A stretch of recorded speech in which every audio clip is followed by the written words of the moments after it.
Hey everyone, this is Alice Bull from scraphappy.org. I'm super excited to be here for a Scrap Smarter session today because I think that as scrapbookers, there's a lot of opportunities to bring new creativity into our scrapbooking. And when you play with your stuff and when you play with your supplies and when you learn some new stuff, it keeps you a little more motivated. It keeps you wanting to make more. And that's the goal, right? Like, make the pages, tell the stories. And so I think that by learning some new skills along the way, it just is totally supportive of that. If you have never seen me before, welcome. I actually run a membership group for scrapbookers, and we do load challenges, which is the layout a day challenge. It's something we're doing right now. Really excited to be in the middle of a load challenge. We're doing one inspired by Harry Potter, so I'm like so excited about that. I'm a total Harry Potter nerd and Potterhead, I guess. But yeah, we do these sessions, we make them available to everybody because whether you are one of my members or you're joining me for a load challenge or you're just meeting me for the first time, I think that sharing our passion for scrapbooking, learning our new techniques, learning some new skills is what makes scrapbooking amazing and fun. I've been doing this for over 20 years, and everybody's like in shock and be like, no, she's not that old. She could never. What, she started when she was 5? Yeah, but it's really a good chance to kind of develop our little scrappy skill set. So today, as our guest instructor, we have Sam Adams. Sam, I'm going to pop you up on the screen for everyone to see. Hello. So can you tell us a little bit about your introduction to scrapbooking? How long have you been doing it? And just any other fun little tips about yourself and your creative journey? When did I start? Not that long ago, really, I suppose. Not as long as you've been going by the sound of it. But 2012, I think I started, or 2013. It was after I'd started working, and I don't know, I just really wanted to scrapbook all of university and all that kind of thing. And well, scrapbook is not the word. I just wanted to make a photo album, so I just went on YouTube and was looking at photo albums. But I'd always, cut out little pictures when I was a kid and stuck them in albums, which I suppose was scrapbooking. I hadn't really thought of it as that. But yeah, and then I found Project Life, and that's where I started. And then I don't know, it just progressed from there. I wanted to try other stuff, so started with the 12 by 12, and that's what I really, really enjoy. So that's what I've kind of stuck with now. Just fun, gives you more scope, doesn't it, to try different things in comparison to Project Life, which I found restrictive after a while, I suppose. So I saw that you were recently on the Wild Hair Kit team. So can you tell us a little bit about how you became a member of their design team and a little bit about your experience? I'm super excited because I use the kits for my Scrapbook Live events every month, and I love doing that. We also give away a free kit. It's a free thing, so if anybody wants to join us for those sessions, please do that. It's super fun. Our next one is on Leap Year Day, so that'll be good. Just putting that out there. But yeah, tell us about how you got linked up with Allison from the Wild Hair Kit. I had already bought the kits for a while because I just think they're so fun. The way that you just don't know what you're going to get, and then they just turn up. It's like getting a little present. I know you paid for it, so it's not a complete present, but just having it appear and then getting things that I wouldn't necessarily have picked or thought of picking, but actually really enjoyed using. So when it came up, I already had an Instagram and sort of a YouTube, although I didn't really use it that much. I just had posted the odd thing. And then I just filled out the form, and you had to talk a little bit about yourself and what like your style and what you enjoy, and link all of your social media. And then, just made it onto the team via that. And it was really, really good. I really, really enjoyed it. So we have a little Facebook group, and then all of the team members share like the ideas that they've got, and we do little challenges and things like that. So really nice to just connect with some other scrapbookers as well, and again, like global from all over the shop. So it's Yeah. really, really nice thing to do. Yeah. That's awesome. I love that, you know, it's that connection and being able to do all of those kind of things. I think that's amazing. Well, Exactly I what you're think doing. we should dive into our class. I'm so excited. Nice and nervous. No, don't be nervous. I watched it. It's fantastic. I'm like, it's perfect. So, everyone's gonna love it. Um, but yeah, I love, because we're going to talk about die cuts and we're going to talk about stamping, and people have seen some of the little sneak Stamp. peeks of the layouts that you've made. So I know they're already excited. So here we go. We will share this up, but here we go. A ScrapSmarter instructor, and my name's Sam, and I'm going to be sharing a layout which I've entitled Creative Cutouts. So I'm going to be using hardly any embellishments really at all, but lots of stamping behind some cutout shapes. So I actually use my Cricut to cut these circle shapes out, but I've done this kind of layout lots of times before. It's one of my favourites. I'm a big fan of stamping, and I have done it before where I didn't have a Cricut, so before those days, and I would just cut the shapes out using a craft knife, but I'll show you some of those at the end. So here I've cut out quite a few different shapes and well, quite a few circles, and I'm just drawing round the circles onto some white card. You'll see I've just kind of like slanted the pencil into the circle a bit because I wanted the circle line to be like didn't want the pencil line to be visible.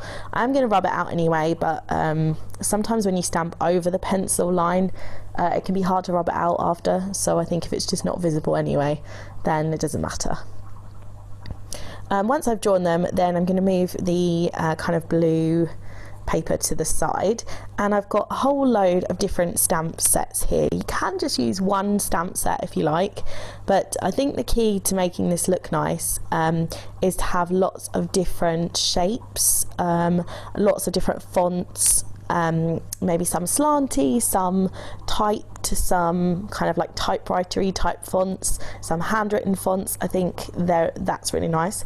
Sometimes you can get sets where, you know, they've got quite a lot of variation in anyway, so I've gone for a theme of kind of exploring and traveling. This was documenting a trip that we took to Bournemouth, and here I'm starting with this explore stamp. I try to start with the largest stamps first, and you're stamping sort of in threes. You want to space everything out. I personally start with one stamp and one colour, and then I'll move the next stamp and I'll do a different colour. You could do all of the stamping in the same colour if you like, or just shades of blue, for example, or just shades of green, like a kind of monochromatic. I've selected blues and greens because they go well with the pictures that you can just kind of see to the side there, and also with the paper that I'm using to layer above these circles after. So yeah, I'm just kind of, you'll see, switching stamp, switching colour, and I feel like that helps me to get things in the right places. I would say, like, don't get stressed about your stamping at all, and if you make a mistake, I don't think it matters, but obviously if you're using a clear block and clear stamps anyway, it can be easy to just kind of place a stamp over the top, but I don't mind that it's imperfect. That personally doesn't bother me. This could be mildly frustrating if you're very, very like quite a perfectionist. Maybe it could be annoying, but what I've done with the stamping here is I have kept the stamping straight for these words, but you could slant them on a diagonal, so I've done that before in a couple of other layouts that I'll show you as well at the end, so you can kind of change the direction. And a really nice thing might be to not even use words. I've not done that yet, but I thought of this earlier. It might be really nice to just stamp patterns behind, so it's almost like you're making your own pattern paper, because I suppose that is essentially what's happening here. So it adds a lot of interest to the page, I think. And because it's quite busy, there's not a lot of need for other embellishments. So could be particularly good if you're on like a spending freeze, or if you've got loads of stamps and you hardly ever use them, then this is a really fun thing to do, I think. I'm just adding some shapes now as well. So I tend to, if I'm doing word stamping, I will still make sure that I add shapes. And you'll notice my stamps were getting slightly smaller. Obviously these ones are a bit bigger, but then I start filling gaps in with these shaped stamps. And I'm going to do a tiny little kind of star shape, like an asterisk shape, and then start filling in. I do kind of cut ahead a little bit in a second, but you can see those little asterisks, they're just filling lots of little gaps and lots of little holes. And then I had a few holes left, and I had this compass stamp, so I just stamped a few of those in there, and I stamped some tiny little words like hike and beach in the gaps as well. And then you can see what this is going to look like now, because we're going to pop this over the top. So I'm just going to rub out my pencil lines. Just one bit of advice, because I didn't think of that myself, is that you want to make sure if you're rubbing this out that your ink is dry. So I was using dye ink, and you'll see in a bit I smudged one bit of it. As it was, the bit that I smudged is not visible in the circle anyway, but that would just be so annoying if you smudged it and you'd spent all that time doing it, because it did take me about 20 minutes to stamp it. I like take my time with it, but dependent on the shapes that you were doing and how big the gap was, obviously, or the cutout was, it could take you more or less time, I suppose. So I did go off camera and sew around these. I really wanted it to look like bubbles, because the pictures that I took, I used like a glass like orb thingy. I don't really know what it's called. It was almost like a crystal ball, and my brother got it for me for my birthday last year or the year before, and it's really cool, and the photos just look so good. They look like little bubbles, so I thought I'm going to cut the photos out. They actually look better when you've got your hand holding them, I think, personally, but they were fun for this layout, and kind of make this sort of bubble kind of theme going on. So I'm just cutting all of the pictures out. Where I've stitched around the outside, I mean, I did some crazy messy stitching because I'm just not neat at all, and I'm not neat with the sewing machine, but I love the way that it turned out. But you absolutely do not have to do that. So it was finicky and fiddly, and it took me ages. You could hand stitch around the outside if you wanted to. Again, that will probably take you quite a bit of time. I've done that in the past. Other things you could do include like drawing around the outside. You can maybe sketch around the outside. I've drawn stitch marks around the outside of them before, and I've just left them plain without anything going around the edges. So totally up to you what you do. Quite versatile in that sense as well. Here I've obviously done lots of little shapes because I wanted it to look like little bubbles, but in the past I've just done like one big shape on the layout before. So you can just literally stick this down over the top, so you don't have to do this, but I did decide to add foam to give it some shadow behind the bubbles. And then I'm just picking a few of these bubbles and I'm adding some vellum to mute the text behind it, so I'm giving the bubbles all are going to be slightly different in that respect then, I suppose. So I'm just sticking this down with some washi tape because I couldn't bother to stick it down in any other more complex way, and I think vellum can be tricky to stick down, so yeah, I'm just sticking it with washi. Oh, my cat's on my lap, so I'm sorry, she's probably going to meow in a minute. Olive, are you purring? Oh, she's so cute. Sorry, sidetracked. Buy the cat, always buy the cat. Oh, she's so cute though. Right, anyway, so I've just stuck some vellum down and keep going with the vellum here. Again, not necessary, depends on what kind of look you're going for.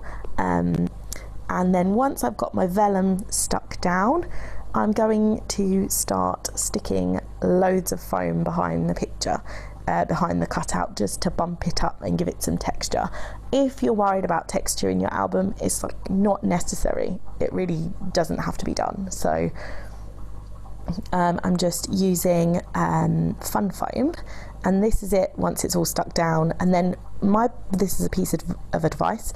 I would use a wet glue to then put on top of the foam. So I actually use double-sided sticky tape to stick the foam to the cutout, and then I use the wet glue on top of the foam to then stick it to the background. That gives you a little bit of wiggle room, because I find that the double-sided tape sticks so quickly and then you can't move it, and if you're trying to line the cutout on top of these on top of the stamping, then it can be really annoying if you don't have a little bit of wiggle room. So here it means I can just kind of push it into the right place and make sure it's neat on the edges. Yeah, so use some PVA or something like that would be my advice.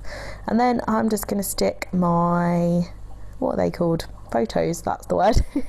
Going to stick my photos down, and then I've got this little title there that's a text font, and I cannot for the life of me remember what collection that's from, but I like the pre-made titles like that. I think they make life easier and they look nice. So just sticking it down. Yeah, you could just use one photo. Obviously for this one where I wanted it to look bubbly, there's loads of photos, but one is fine. Then I'm going to add some small embellishments. So I'm not going to add much on the embellishment front, but I thought I would add some of these little puffy hearts that came in the same set that I got the title from. And so I'm just sticking those down. And I'm also going to add here some puffy round stickers. And if you've ever watched me on YouTube, I just absolutely adore puffy stickers. I know that sounds weird. I just love them, but they're so cute. They're so good. They're like puffy. So yeah, I always have to add a puffy sticker if I can. And now I'm just adding some journaling, and I'm just going to add some text, and I'm using a little micron pen. I really like a 0.5. I like a nice thin bit of journaling, but use whatever you like. I love adding journaling to layouts, and I'm actually going to add it in 4 different places. So I've popped the date up there and just wrote it by hand. I quite often stamp the date, but there's so much stamping on here, I thought I'm just going to handwrite it. And then I've written kind of the area that we went to, and one of the pictures in particular was of Beachy Head, and you can see the lighthouse in the background. That's really cool. So that was my favourite picture, so I just labelled that one. So here's the close-ups of this particular layout, and here's an additional one that I've done where I just use one large heart cutout, and I cut that out myself. And then this one uses lots of little flowers. I cut that out with my Cricut and then use the flowers to embellish. And finally here you can see this one is hand stitched around the outside of the little aeroplane cutout. So that is the end of my tutorial. I hope you enjoyed the video and you find it useful. And yeah, I'll be around to talk to you shortly. Okay. That is so good. Let's see. Deidre's like, I can't wait to try out this technique. I have so many stamps. I think that some people can relate to that. I know I resemble that remark. Yeah, there's quite a dash of stamps. Organization series, and for the organization series that I did, people were like, whoa, you've got a lot of stamps.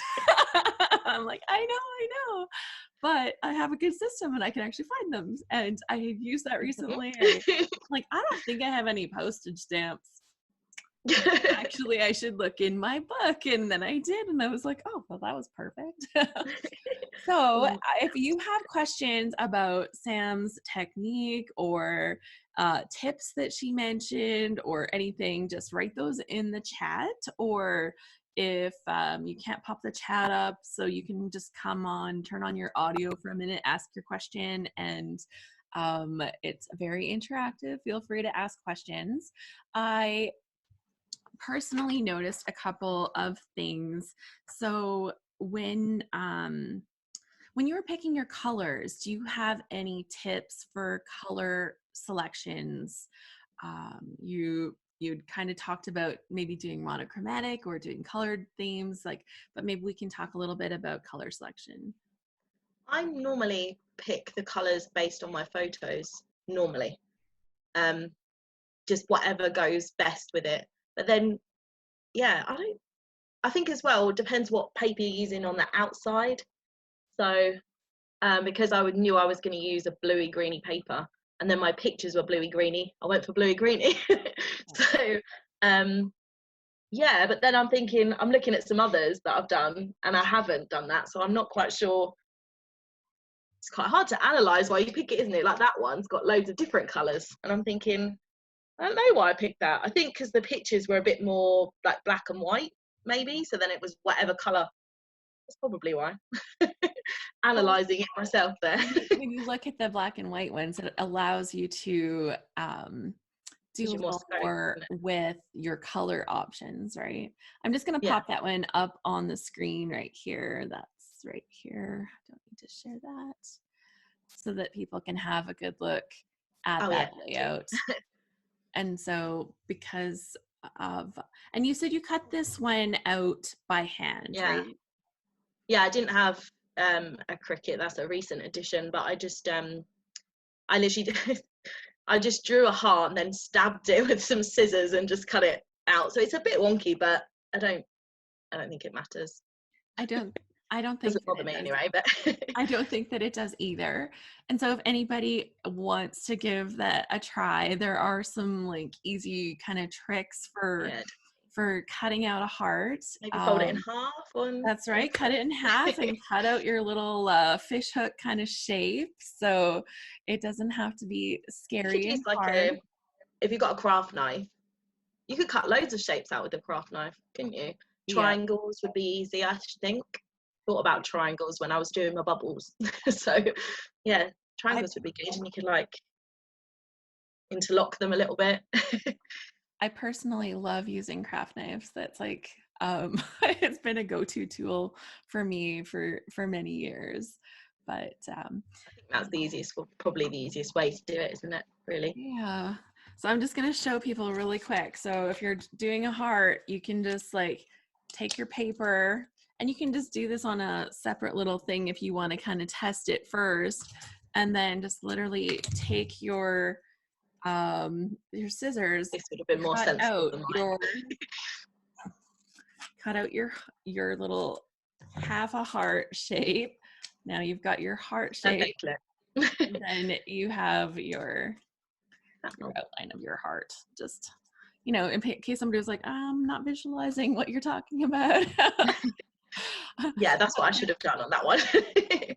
Daniela says, when I use a craft knife, I end up having blood on the layout. I seriously almost cut myself the other day when I was doing I find these scissors, so I've got these Tim Holtz scissors, which they're quite new, but they're so violent. Well, it's obviously the way I use them, but I think because they're so big, I've stabbed myself with them so many times. I noticed that I really need to keep the plastic bit on them. Were those the ones that you were using when you were cutting around the bubbles? Yeah. Okay, it's like, I'm like, those scissors are massive. I use my little trusty motion on them. red handle ones, but they're quite short, right, in the blade, and I just love these things, man. They're awesome. And pro tip, if you're traveling, these will go through TSA checks, just so everybody knows. You have to they're going to want to see them if they're in your hand luggage, but you can carry these because the blade is quite short, but they look like giant scissors that they're not going to want you to have. So if you take them out when you're taking out your laptop and your liquids and just have it in your tray, you have no problems with them, especially, keep your guard on them, then there's nothing sharp. So pro tip for traveling with your Tim Holtz scissors. The big ones that you have are too long. Yeah, that's too long. They won't let you can put them in your checked luggage, but I don't usually check luggage unless I have to. Try to avoid that at all costs. So I thought, have you seen the turnabout stamp, Sam, from Concord and Ninth? Have you used those at all yet? Mm-mm. Oh. No. Oh. What I apologize in advance because they're super fun. have you got one? Have you got Yeah. Do I have, oh, I actually cleaned up. I was gonna say I usually have one sitting right here. I've got a sample, I think, of something I stamped. Is it in here?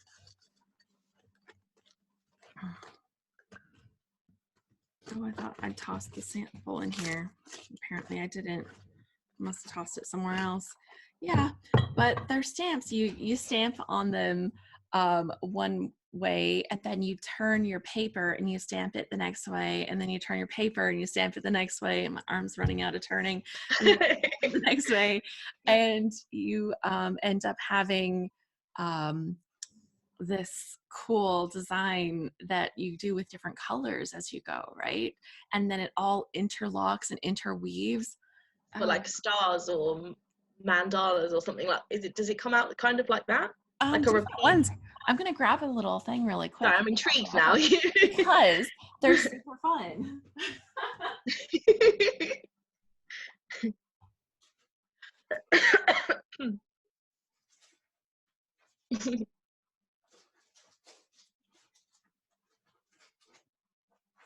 Have you found it? Oh.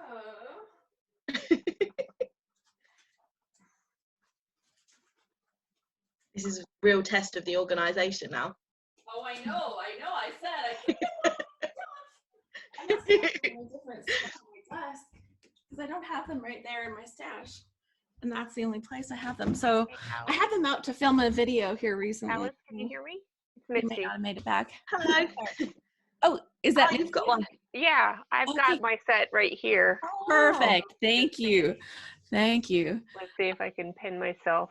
I picked you Okay, up. so this is what the stamp looks like, and you've got this template that you use, and then you do it in 4 stages, and you use 4 different colors of ink. Oh, and then that's great. You get the you can final give it effect. a Oh my gosh. full. I think the That whole would take half the time of what I did. Yeah. Stamp, clean, another color stamp, and you're good to you go. do kind of need to set them up on a stamp platform or something because Yeah. you need to be able to get those rotations Oh, yeah. just right.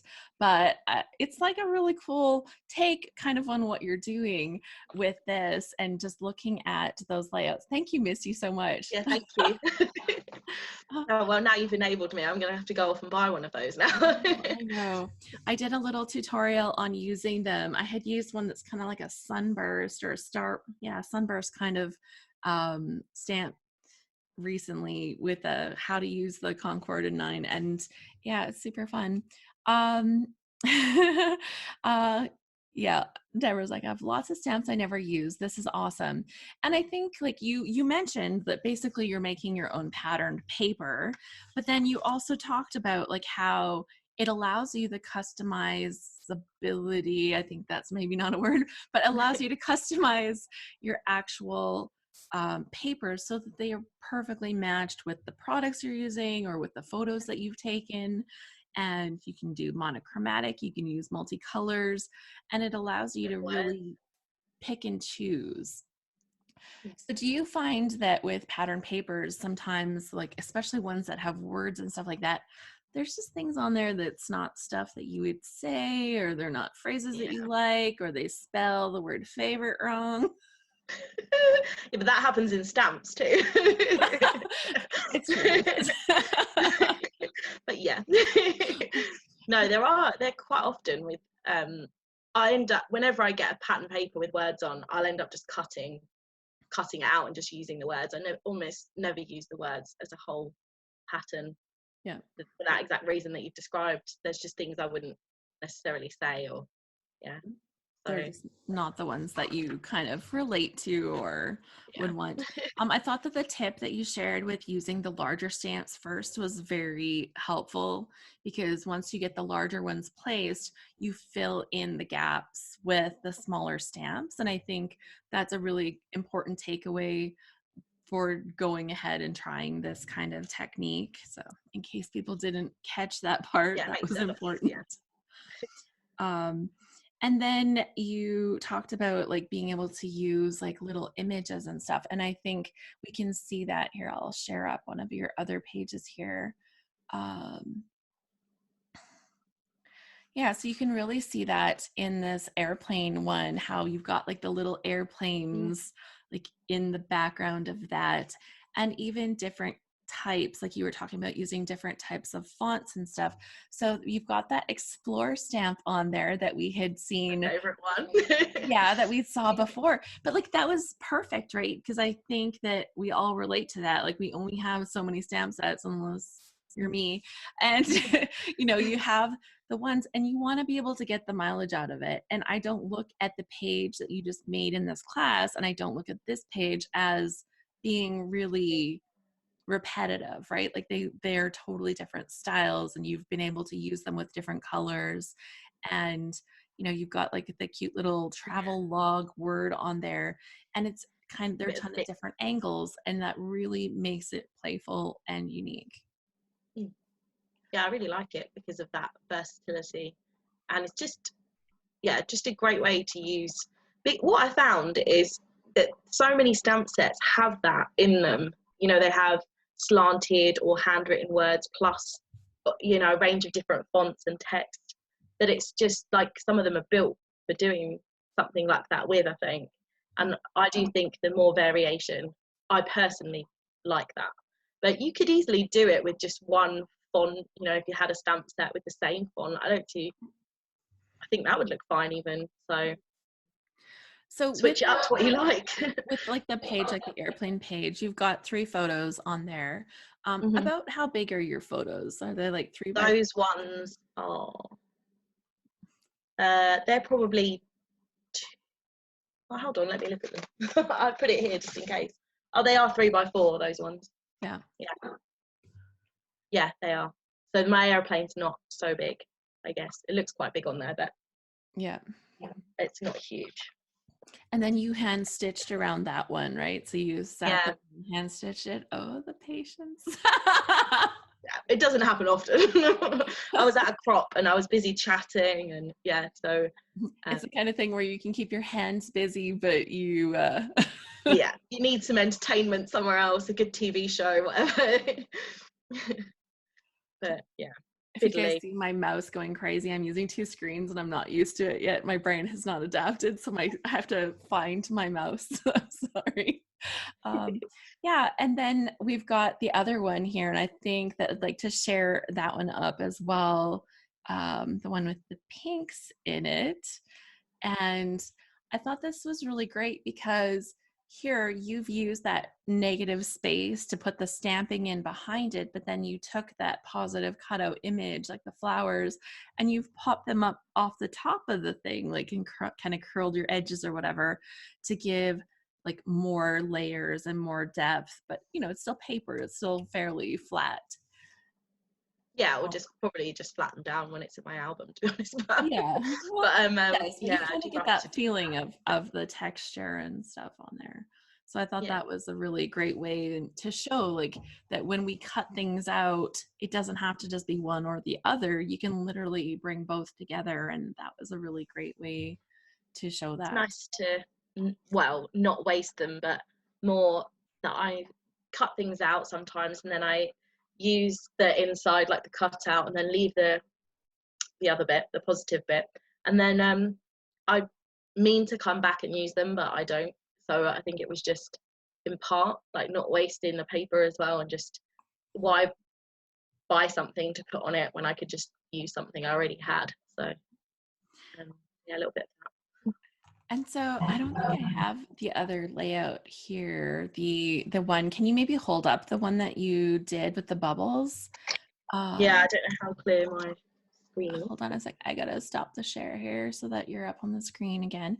Okay, so everybody can see that, right? So just being able to see that layout. When you did the little vellum parts, like that just gave it another dimension to different ways you can play with that. And so it could be vellum, it could be an acetate, you could do a shaker pocket or something in one of those spaces. Like you could just put one of the photos in the gaps, couldn't you? Like have a bit of a mix. And No. so I think that it's like, you know, as you kind of see that and as you play with doing this kind of thing, like how easy would it have been to turn one of those little bubbles into a little shaker so you could have Yeah. like little bubbly bits kind of floating I think around in there. when you've got all that foam behind it as well, when if you do want to do that, then it's perfect because I've already foamed it out. I don't know what the phrase Yeah. is. Yeah, no, that makes So sense. I've already got that kind of nest in there for the little shaky bits. So Yeah. yeah, that would be really good actually. Yeah. Laura says these were just beautiful. They're frame worthy. Thanks. They And get a bit so, chunky, don't they, when you a start the little, but foam? they're But not like super thick because you're using pretty thin foam. Like the idea is just to have enough definition between the layers so that you can kind of see that there are layers, but it's not about, you know, stacking things up super high to no, so probably try and avoid putting much else on foam on that same layout. And so you mentioned that this was really good for a spending freeze. I've seen a few people that are doing different spending freeze challenges. And then I've also seen some people that are doing a use your stash challenge. I know Deetra had mentioned that she's doing a use your stash challenge and she has a whole pile of things that if she doesn't use them this year, she's going to move them out of her craft room. And I was like, ooh, like what a way to like put the pressure on to engage in this job. I saw That is I saw some commitment. faces there going, ooh. And you know, I think that that's a good way to kind of look at our supplies that we already own. Like most of us have a good Yeah. stash of supplies to kind of go to and use. Also, when you talked about like the possibility of smearing and the possibility of making a mistake, I thought there was a good opportunity to share an idea. Like this doesn't have to be scary. So you saw when she started erasing some of the lines, she's like, I smudged one of them a little bit, and like that's sad and whatever. But she's like, I wasn't worried. Some people might be worried. So here's my best tip to you. Cut out an extra little piece of paper, cover that up, stamp it over No one would again. know.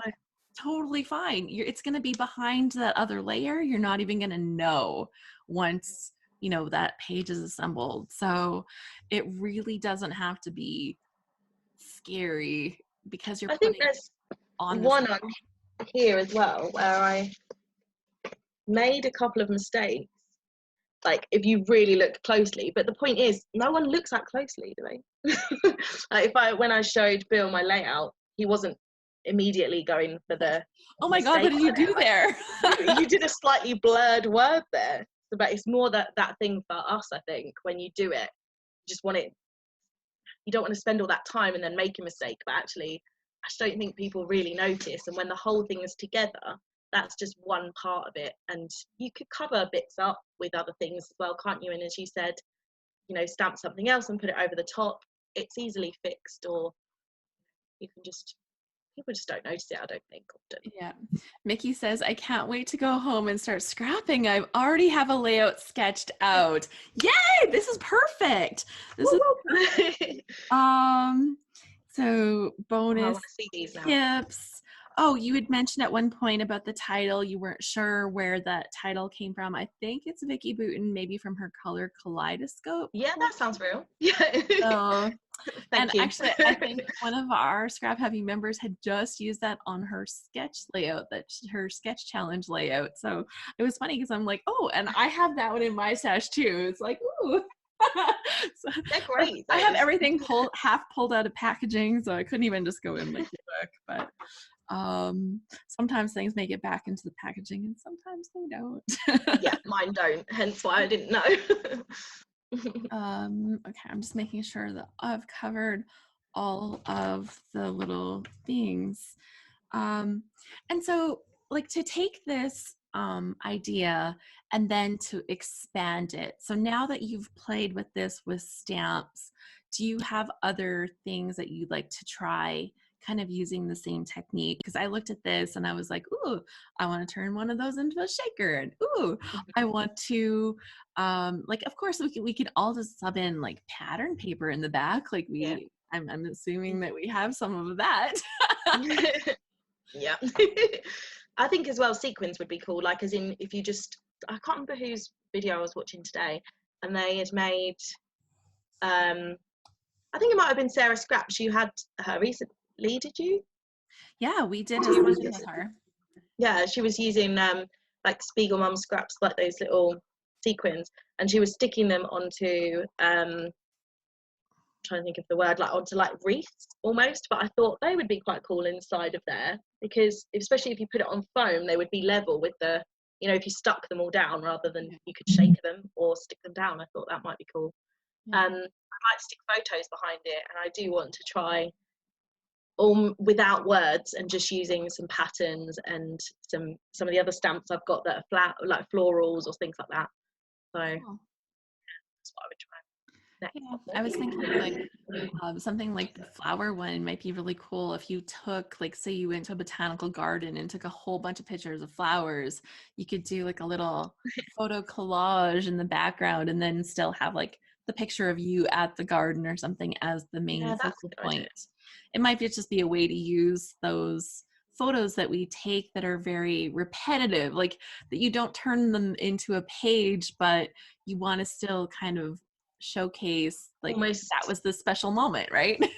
using them almost as pattern paper is what you're kind of thinking, like, Yeah, but in the cutout. Yeah, but that's in a good the idea. cutout. That's So, cool.